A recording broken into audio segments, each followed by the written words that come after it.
In this short tutorial, I will show how you can turn on or off your YouTube channel comments setting by following simple steps. First of all, open YouTube.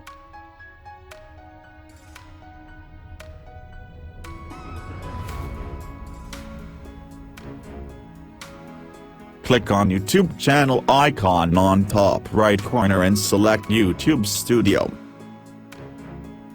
Click on Settings. Now click on Upload Defaults.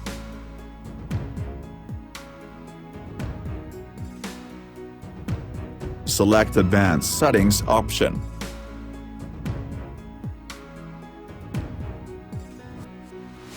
Scroll down and there will be a Comments option.